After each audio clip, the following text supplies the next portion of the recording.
صل على سيدنا ومولانا محمد اللهم صل على الحمد لله وكفى وسلام على عباده الذين اصطفى أما بعد فقد قال الله تبارك وتعالى في القرآن المجيد والفرقان الحميد فأعوذ بالله من الشيطان الرجيم بسم الله الرحمن الرحيم النبي أولى بالمؤمنين بأنفسهم وأزواجه أمهاتهم صدق الله العظيم وصدق رسوله النبي الأمين الكريم ونحن على ذلك من الشاهدين والشاكرين والحمد لله رب العالمين۔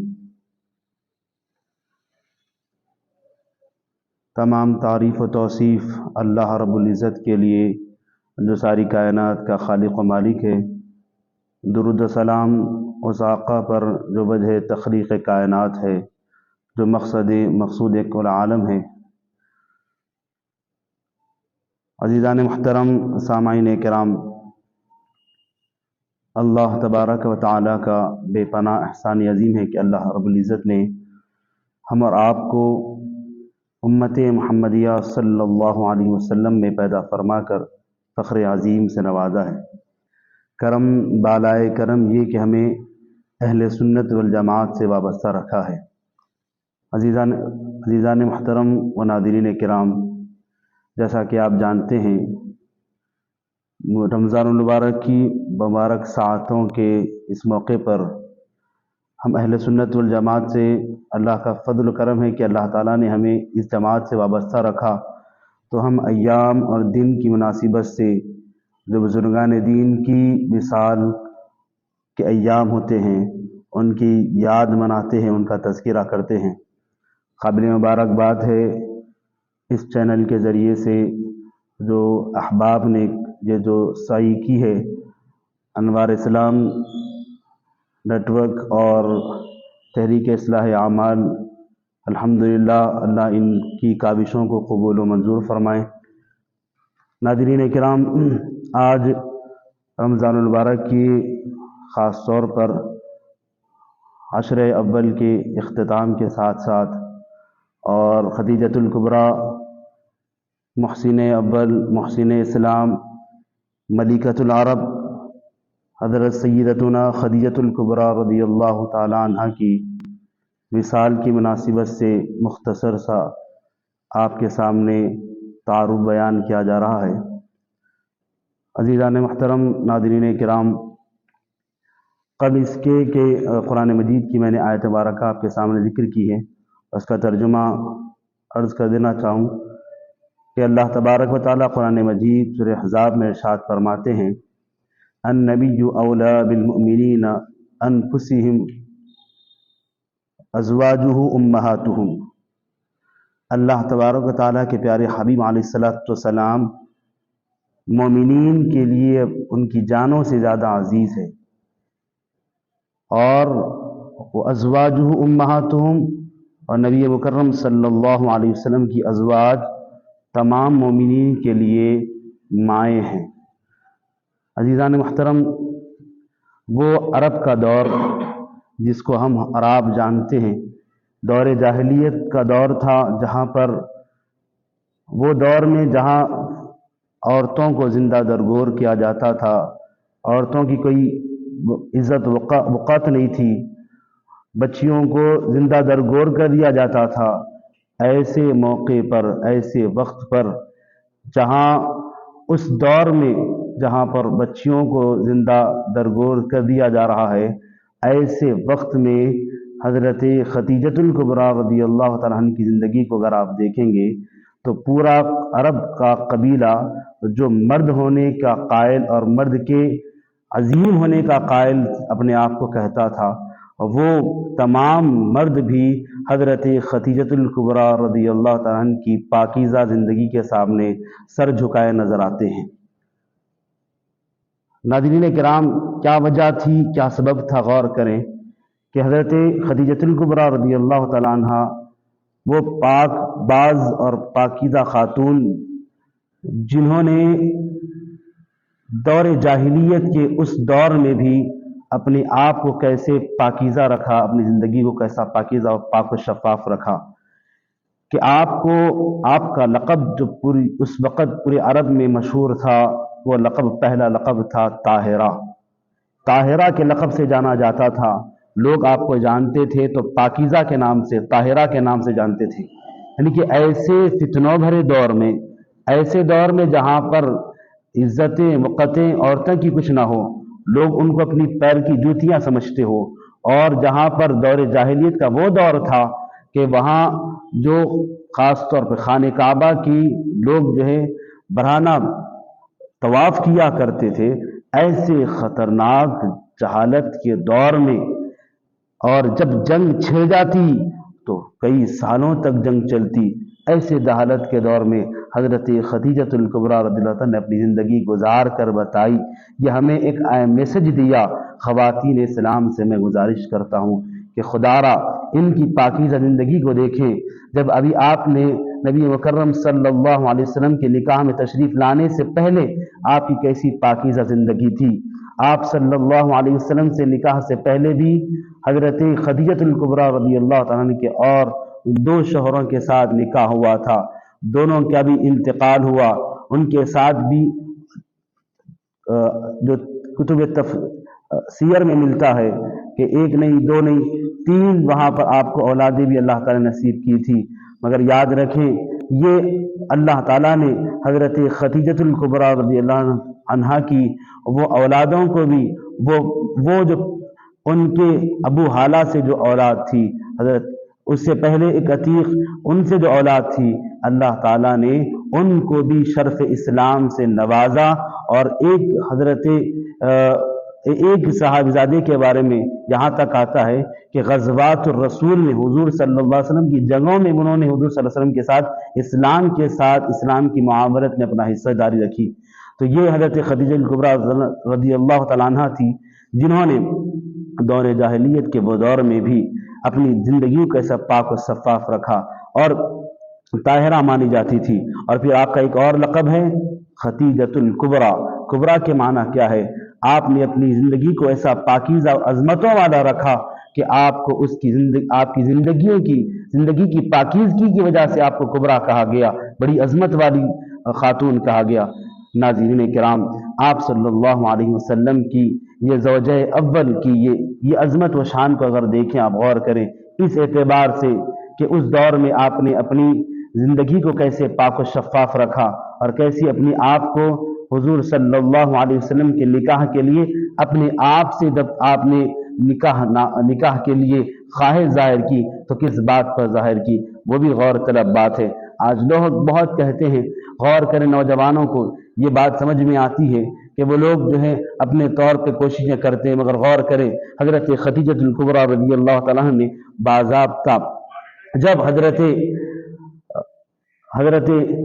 نبی کریم صلی اللہ علیہ وسلم اپنی 25 سالہ زندگی، خاص طور پر ابتدائی زندگی، اگر نبی کریم صلی اللہ علیہ وسلم کی زندگی کو آپ غور کریں گے، حضور صلی اللہ علیہ وسلم کے والد کا انتقال آپ کی پیدائش سے پہلے ہو جاتا ہے۔ آپ صلی اللہ علیہ وسلم کی پیدائش کے بعد 6 سال کے آپ ہوتے ہیں، آپ کی والدہ حضرت آمینہ رضی اللہ تعالیٰ عنہ کا انتقال ہو جاتا ہے۔ ابھی آپ 8 سال کے ہوتے ہیں، حضرت عبد المطلب کا انتقال ہوتا ہے۔ نبی مکرم صلی اللہ علیہ وسلم اپنے شفیق چچا حضرت ابو طالب کے پاس رہتے ہیں۔ 8 سال کی عمر کے بعد بھی غور کریں، نبی مکرم صلی اللہ علیہ وسلم کی اس حیات طیبہ کا اس طرح سے آپ جائزہ لیں کہ آپ صلی اللہ علیہ وسلم اس زندگی کے اس موڑ پر بھی حضرت ابو طالب کے پاس اپنے آپ سے بوجھ بننا نہیں چاہتے تھے، وہاں پر بھی آپ رہ کے حضرت ابو طالب کے سہارا بنا کرتے تھے۔ اور بھی 12 سال کی عمر کچھ بھی تھی کہ آپ صلی اللہ علیہ وسلم حضرت